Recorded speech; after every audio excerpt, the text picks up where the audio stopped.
manusia lebih pintar daripada Tuhan. Padahal hanyalah makhluk yang hina, yang tercipta dari yang hina, lalu mengaku sombong melampaui Allah Subhanahu wa Ta'ala. Ya Allah, ya Tuhan kami, berikanlah, turunkanlah pahlawan kedamaian di muka bumi-Mu, bumi yang Engkau rencanakan untuk menjadi surga, malah dibalik menjadi neraka oleh manusia-manusia durhaka. Ya Allah, hukum yang diturunkannya tidak diterima oleh akal goblok ciptaan-Mu. Ya Allah, begitu yang Kau maksud. Firman-Mu dibuang jauh-jauh, hasil pikiran manusia yang dipakai. Aku takut dengan bencana yang akan Engkau kirimkan kapan waktu. Aku tak tahu itu dalam rahasia-Mu, tetapi hamba-Mu selalu mengundang bencana itu. Ya Rasulullah, my heart is so full of love. I wish to be close to my dear.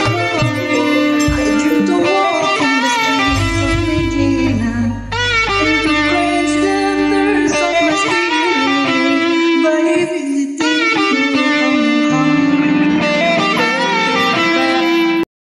Nah, menuju Allah itu jangan dibayangkan Allah itu jauh dari diri kita. Nah, kalau dia ada pada diri kita, nah sekarang bagaimana kita untuk bertemu? Nah, bertemunya itu apa? Apa yang disebut dengan bertemu Allah? Jangan dibayangkan kita bertemu dengan kayak bertemu teman kita.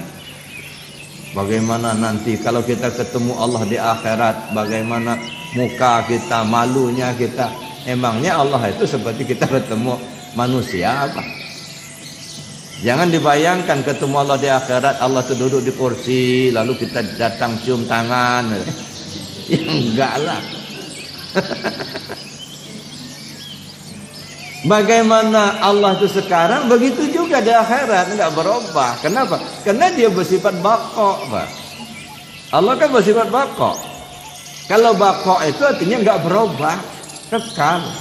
Bagaimana sekarang, begitu juga nanti di akhirat. Jadi kalau sudah ketemu Allah sekarang di sini, di sana pasti ketemu. Enggak ketemu di dunia, di sana enggak bakal ketemu. Kalau sudah kenal Allah sekarang di dunia, di sana pasti kenal. Enggak kenal sekarang, di sana enggak kenal, enggak. Karena Allah itu enggak berubah-ubah, Pak. Ya. Maka dikatakan mangkana fi hadhi ama wa huwa fil akhirati ama wa adalla sabila. Siapa orang yang buta, tidak kenal Allah di dunia ini, di akhirat pun dia buta dan akan menempuh jalan sesat. Jadi kalau mau ketemu Allah di akhirat, temui sekarang, Pak. Ya. Makanya ada ayatnya, ini ada ayat warning dari Allah. Wala tamutunna illa wa antum muslimun. Jangan sampai kamu mati, kamu belum selamat pulang ke Allah. Ya. Atau jangan sampai kamu mati, kamu belum sepenuhnya berserah diri ke Allah. Gitu. Serahkan dulu. Gitu. Wa anfiqu mimma razaqnakum min qabli an ya'ti ahadakumul maut. Serahkan apa yang sudah Allah berikan padamu sebelum kematianmu datang.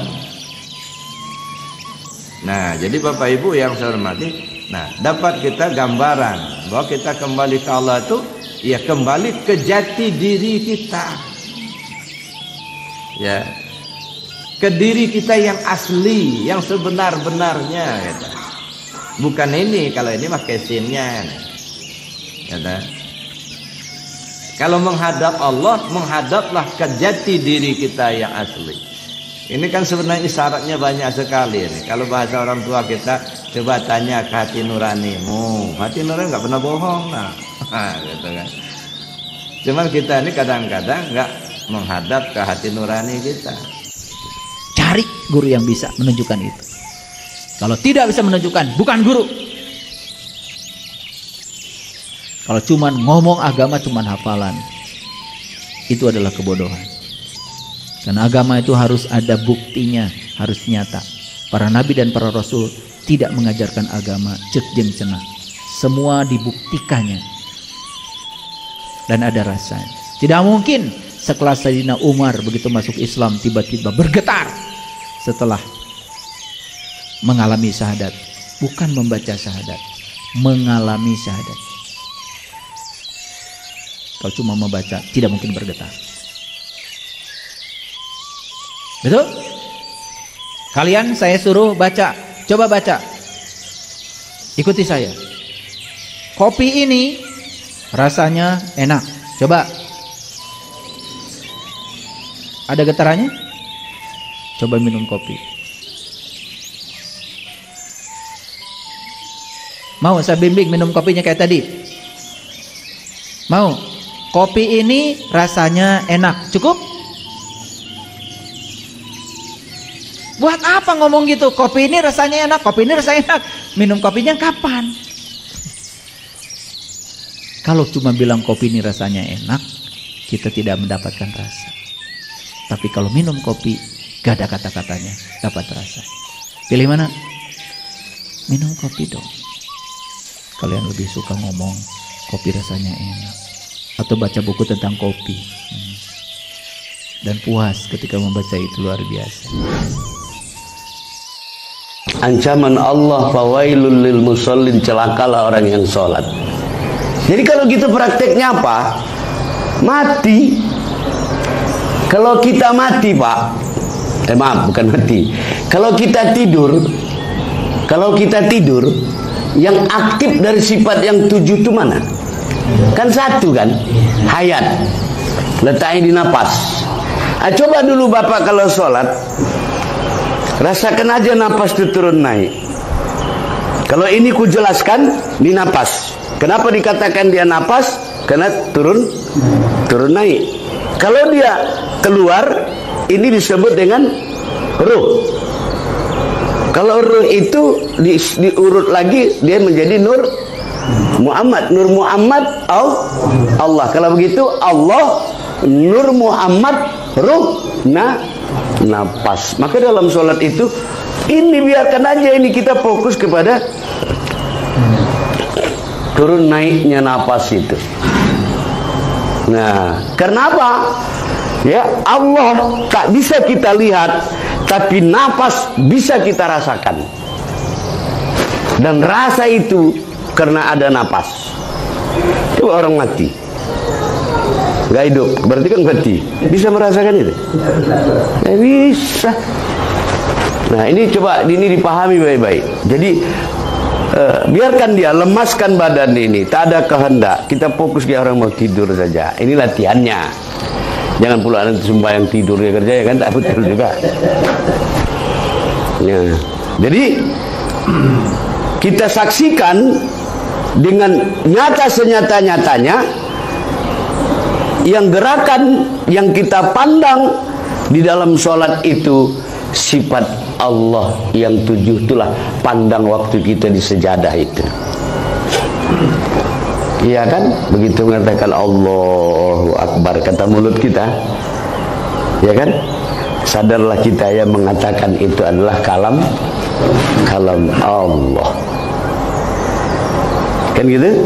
Begitu terangkat tangan Allah, sadarlah kita yang mengangkat ini adalah si kudrat dan si iradat. Rukuk kita. Jadi dari awal sholat sampai akhir sholat, bila perlu di luar dan sebelum dan di luar sholat, yang kita saksikan dalam kehidupan ini, karena inilah tujuan kita diciptakan Allah di dunia ini, wajib mengenal dia. Rasakan 1 kali 24 jam, merasakan sifat dia itu. Nah, inilah yang harus kita lakukan, latihan.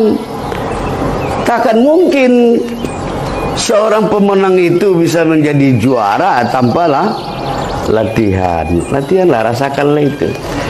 Maka cara melatihnya, Pak, bisa 7 itu ditengok.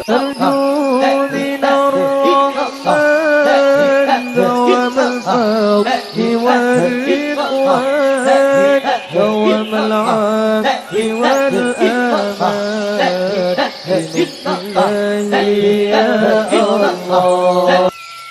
Wujud. Ya. Jadi sifat 20 itu yang pertama disebut sifat wujud. Wujud itu bahasa Arab. Bahasa kitanya apa? Ada. Nah, jadi adanya Allah kita perlu dalil. Apa buktinya? Dalil itu kan bukti. Ya. Dalil ini ada yang sifatnya tertulis, ada yang sifatnya tidak tertulis atau disebut kunyah dan kauniyah. Yang tertulis itu Al-Quran 30 juz. Itu dalil yang tertulis. Dalil yang tidak tertulis alam terkembang. Ya. Bagaimana, kenapa kok matahari terbitnya dari timur tenggelam di barat? Itu jauh. Kenapa kalau ada air misalnya rumput-rumput tanaman menjadi subur? Itu dalil semua itu. Kenapa kok gelas ini makanan ini ada di depan saya ini? Dalil. Kenapa meja ini kok terletak di sini? Kenapa karpet ini kok terbentang bujur begini? Dalil semua. Jadi bicara dalil bukan hanya yang tertulis, tapi yang tidak tertulis. Kalau yang tertulis cuma 6.666 ayat, Pak. Kalau yang tidak tertulis berjuta-juta ayat Allah. Ini alam ini ayat semua ini. Ayat itu kan tanda. Tanda adanya Allah. Ini lihatlah alam ini. Ada matahari, bulan, bintang. Ada pergantian siang dan malam. Ada air, ada api, ada bebatu, ada laut. Masya Allah. Itu dalil semua itu. Ya, jadi makanya ada yang disebut dengan dalil nakli dan dalil akli. Nah, jadi kalau kita bicara ilmu tauhid, kita berpatokan kedua dalil itu. Dalil nakli itu dalil yang bersumber dari Al-Quran dan Sunnah. Itu dalil nakli namanya. Yang kedua dalil akli. Dalil akli berdasarkan logika. Ya. Kadang-kadang dia tidak tersebut di dalam Al-Quran, tetapi tidak bisa ditolak oleh akal. Nah, ya. Ya, tidak bisa ditolak oleh akal kita. Itu dalil. Jadi banyak sekali itu dalil-dalil yang tidak tertulis. Nah, ketika kita bicara dalil, mana dalilnya? Adanya Allah, wujudnya Allah itu. Nah, kita lihat Al-Quran. Ya, Allah menjelaskan, wallahu alladzi khalaqas samawati wal arda wa ma bainahuma. Allah lah yang menciptakan langit dan bumi dan segala isinya. Allahul ladzi khalaqas samawati wal arda wa ma bainahuma. Nah, ternyata memang bumi sudah ada, belum lahir kita, Pak. Bumi sudah ada. Belum lahir kita, angin sudah ada. Manusia belum ada di atas dunia ini. Allah sudah siapkan bumi tempat berpijak, ya, langit tempat berteduh. Belum lahir manusia ke atas dunia, air sudah diciptakan Allah. Ya. Laut terbentang luas, matahari, bulan sudah terjadi. Itu semua dalil. Bukti adanya Allah. Kenapa bukti adanya Allah? Ya, karena tidak mungkin ada sesuatu yang tidak ada yang menjadikan. Pasti. Ya. Nah, yang menjadikan itu siapa? Air misalnya, ini air. Ya. Sampai sekarang nggak ada orang yang bikin air. Tanyalah, carilah siapa manusia yang sanggup bikin air. Nggak ada. Paling-paling teorinya, kalau kemarau itu sebarkan garam di atas, nanti dia mendung jadi air. Sudah. Tapi kita kan hanya ngerjakan aja, nyebarkan garam itu aja. Tapi yang menciptakan ada air, nggak ada. Paling-paling ngebor, tanah dibor begitu, ya keluarlah air. Yang menjadikan air siapa? Nah, nggak ada manusia. Berarti manusia tidak bisa menciptakan air, siapapun orangnya. Sedangkan airnya ada. Kalau begitu siapa yang menjadikan ini? Nah, ini kembalilah kita kepada Al-Quran tadi. Allahul ladzi khalaqas samawati wal arda wa ma bainahuma. Allah menciptakan langit dan bumi dan segala isinya. Kita cuma hanya ngolah-ngolah aja, Pak. Ya, dibor tanah keluar air. Sudah keluar air disulit. Kemudian dimasukkan dalam kemasan, dijual jadi duit. Hanya ngolah-ngolah itu aja, tapi nggak pernah ada menciptakan. Tapi walaupun begitu, kita bersyukur, Pak. Ya, bersyukur pada Allah.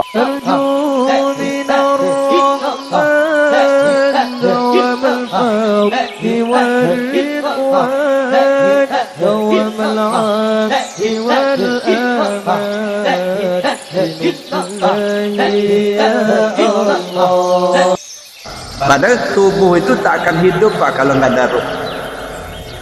Ya, zahir itu tidak berarti kalau nggak ada batin. Kenapa kita berkutat di zahir tapi kita lalaikan yang di batin? Nah, nggak akan mungkin kita ketahui yang batin tanpa tasawuf.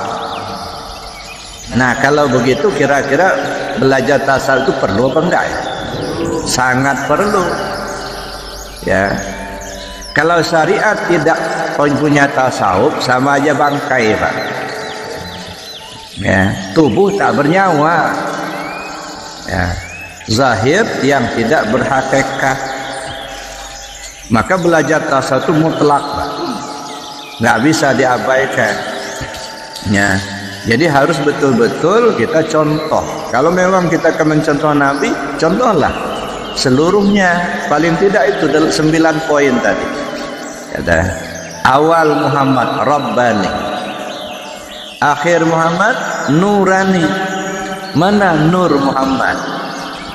Dari mana asal Nur Muhammad?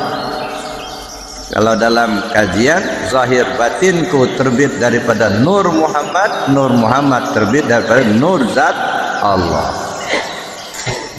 Nah, kalau begitu kita ini pulang ke mana? Bukan pulang ke tanah, Pak. Ya. Nanti kalau pulang ke tanah diambil kawan jadi bata nanti. Memang sebahagian mengatakan dalam syariat, asal tanah pulang ke tanah, asal air pulang ke air, asal angin pulang ke angin, asal api pulang ke api. Itu tubuh yang kasar. Tapi diri kita yang sebenarnya pulang ke mana? Dari Allah pulang kepada Allah. Nah, kalau kita nggak kenal Allah, kemana kita mau pulang? Nah, maka perlu kita kenali dulu. Maka saya katakan, kewajiban pertama manusia hidup di dunia ini bukan beribadah, mengenal Allah. Itu kewajiban pertama. Ya, ana kanzan makhfiya fa uhibbu an u'rafa fa khalaqtul asya liya'rifuni. Saya ini, kata Allah, perbendaharaan yang tersembunyi. Saya senang untuk dikenali. Maka aku ciptakanlah makhluk supaya mereka mengenal aku. Jadi kehadiran kita di dunia itu tujuannya untuk mengenal Allah itulah. Ya. Bagaimana kita mau beribadah yang sempurna kalau yang kita sembah kita tidak kenal? La yasihul ibadah illa bima'rifatil ma'bud. Tak sah ibadah tanpa mengenal siapa yang dia sembah. Nah, ini Bapak Ibu yang saya hormati. Jadi karena itulah mengenal Allah itu mutlak. Ya.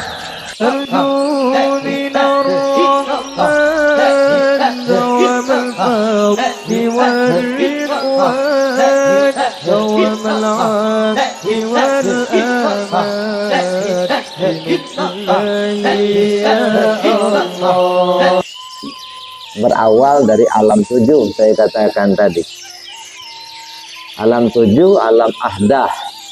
Pertama, alam ahdah itu artinya lingkaran kosong. Ini lambangnya ibarat lingkaran kosong. Apa maksudnya itu?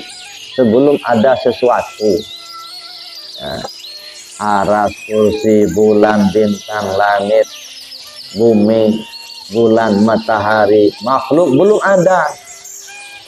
Ya, belum ada segala sesuatu. Awal akhir pun belum ada. Itu yang disebut alam ahdah atau disebut lingkaran kosong. Ya. Kalau bahasa Padangnya sabelun alun baralun. Nah, sebelum segala sesuatu ada. Nah, ketika itu apa kata Allah dalam hadis qudsi? Ana kanzan makhfiyah. Fa uhibbu an u'rafa. Fa khalaqtul asya liya'rifuni. Saya ini kata Allah perbendaharaan yang tersembunyi. Saya suka untuk dikenali. Maka aku ciptakanlah makhluk supaya mereka mengenal aku. Nah, ini di awal. Jadi pada saat itu ya, ana kanzan makhfiyah. Fa uhibbu an u'rafa fa khalaqtul asya liya'rifun. Saya ini perbendaharaan yang tersembunyi.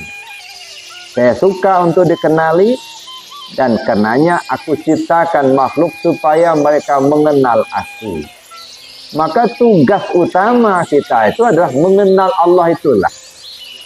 Makanya Nabi SAW ketika menyampaikan dakwah agama, yang pertama kali disampaikan tentang pengenalan kepada Allah. 13 tahun Pak berdakwah di Mekah, itu yang disampaikan itu tentang akidah, pengenalan kepada Allah. Belum amaliyahnya, belum. Urusan ibadahnya belum. Ya, baru masuk kepada akidah. Nah, ini yang perlu pertama. Ya, itu yang pertama. Karena Allah suka dikenali, Allah punya iradat, kehendak. Ya, menciptakan makhluk. Lalu muncullah yang disebut dengan alam wahdah. Ini alam yang kedua. Dalam bahasa tasawuf ini disebut nuqtoh satu. Nuqtoh awal atau disebut penampakan kali pertama. Nah, itu tajalli awal ya, yang disebut alam wahdah atau disebut juga nur zat.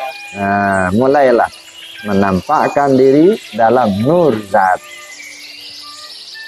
Nah, setelah itu lebih jelas lagi penampakan kali kedua menjadi nur Muhammad atau disebut alam wahdiyah. Jadi ahdah, wahdah, wahdiyah. Ya, kalau wahdah zatul haq atau sering disebut zatul buhti. Ya, dari zatul haq mentajalikan dirinya dalam nur zat. Ini penampakan kali pertama atau disebut nuqtoh satu. Lalu kemudian penampakan kali kedua itu yang disebut dengan nuqtoh tsani atau disebut nur Muhammad. Dari nur Muhammad lebih memperjelas lagi yang disebut ruh Muhammad. Maka sudah berada di alam arwah. Nah, di alam arwah itulah kemudian kita menerima amanah. Inna aradnal amanata 'ala samawati wal ard, kata Allah. Aku ingin serahkan sebuah amanah penting kepada kalian. Ini khitabnya kepada semua ruh ketika itu. Semuanya menolak semua. Wa hamalahal insan. Maka makhluk yang bernama manusia menyatakan kesanggupannya. Nah, karena manusia sudah menyatakan kesanggupan untuk menerima amanah penting itu, maka diserahkanlah amanah penting itu kepada makhluk yang bernama manusia. Nah, setelah diserahkan, apa dibiarkan? Enggak, diuji. Benar enggak kalian ini bisa amanah? Ya, menjaganya. Apa tugas kita tentang amanah yang satu ini? Ada 4. Pertama, kita wajib mengenalnya. Yang kedua, wajib menjaganya. Yang ketiga, wajib memujinya. Dan yang keempat, wajib mengembalikannya. Ini tugas yang harus diemban. Ini ujian yang diberikan Allah kepada makhluk yang bernama manusia tadi. Dalam rangka itulah maka diturunkanlah manusia ini ke tingkat yang lebih rendah. Mulailah terciptanya Adam alaihissalam. turunlah Adam ke bumi. Untuk apa? Memperbanyak penanggung diri rahasia. Ya, memperbanyak penanggung diri rahasia. Turunlah Adam, Nabi Allah Adam alaihissalam ke bumi. Nah, sehingga lahirlah anak-anak cucu daripada Nabi Allah Adam alaihissalam. Nah, supaya apa? Supaya dapat mempertanggungjawabkan amanah penting tadi, turun satu persatu. Nah, mulailah kita di alam ruh dulu, ya, di alam arwah dulu. Ruh kita disebut Ruhul Qudus, dibalut dengan pakaian Qudusiyah. Nah, ini balut pakaian lapis pertama. Ada. Lalu turun lagi kita ke alam yang berikutnya, yang disebut dengan alam Jabarut. Di alam Jabarut, ruh kita sudah berganti nama, namanya Ruh Sultani. Dibalut dengan pakaian lapis kedua, namanya pakaian Sultaniyah. Turun lagi ke alam berikutnya yang disebut alam Malakut. Ruh kita berganti nama, yang disebut dengan Ruh Ruhani. Maka dibalut dengan pakaian lapis ketiga, namanya pakaian Ruhaniyah.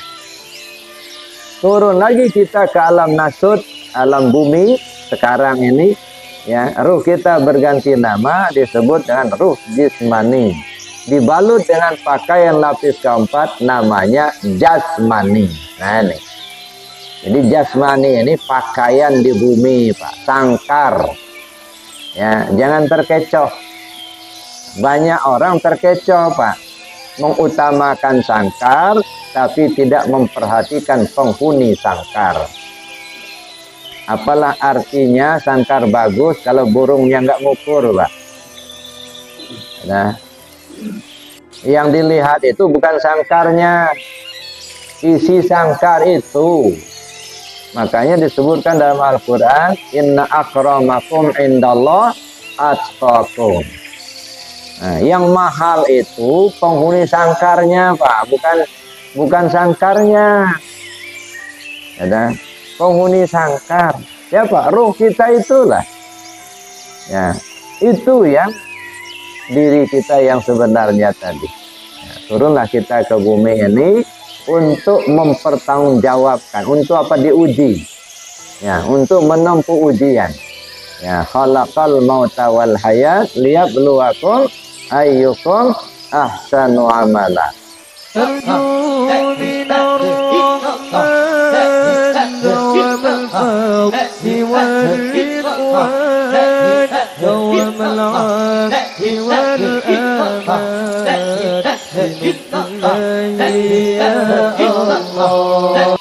Lalu bagaimana cara mengamalkan la ilaha illallah 24 jam?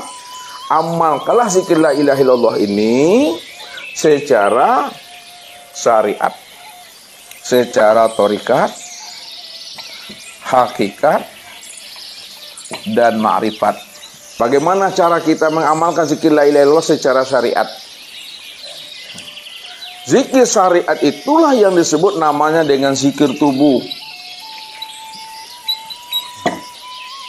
Kalaulah zikir syariat itu adalah zikir tubuh, maka ketika kita mengamalkan la ilaha illallah, nih, la ilaha illallah,